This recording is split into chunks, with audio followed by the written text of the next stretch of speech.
Everyone loves shortcuts. Financial rules of thumb are shortcuts. Who has the time to build elaborate spreadsheets and decide about alternatives? Well, I know that I don't. And I'm supposed to love spreadsheets. Having quick rules of thumb can help you make decisions quickly, but only if they are the right rules that apply to your situation. So we're going to start with the good. And the good is personal finance is personal.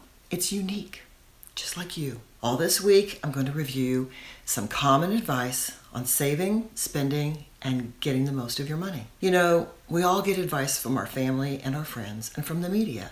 But which is the best advice that you want to follow? We'll be talking about it this week. I'm Tracy Stewart, and this is your Money Minute.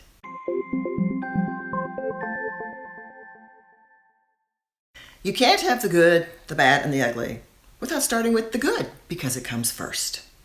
The first rule of thumb on money is about savings.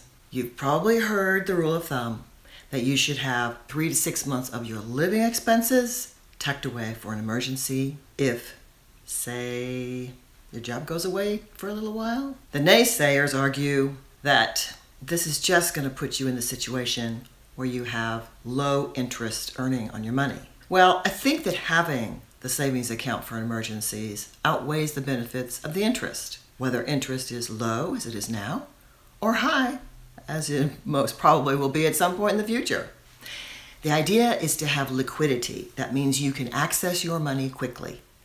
If something happens to your business, if something happens to your employer, and you need to access living expenses coming up, it's good to have money in an account that you can access at any time that is the same amount of money that you thought it did.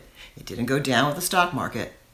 And if you are self-employed, or if you are in a position that's a real niche and maybe difficult to find another job quickly, then maybe you want 9 months, 12 months of emergency fund to cover your living expenses until you can get back on your feet.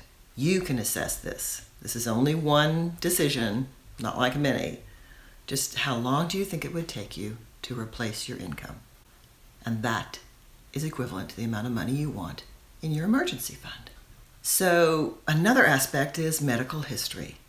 Do you have a medical history or medical conditions that would necessitate relatively expensive medical needs? Well, if you lose your insurance for some reason, say it was provided by your employer and they go out unexpectedly, they're not around anymore, and neither is your insurance, then you'll want a stash of funds to take care of those emergencies, whether or not you have a job.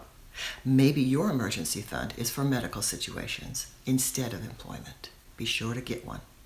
Take the time, take the effort to build up your savings. Financial independence is unbelievably liberating. Oh yeah, following good, healthy advice and knowing the nuances of your own personal finances can help you have financial stability for many, many years to come. Now, don't you think that's enticing?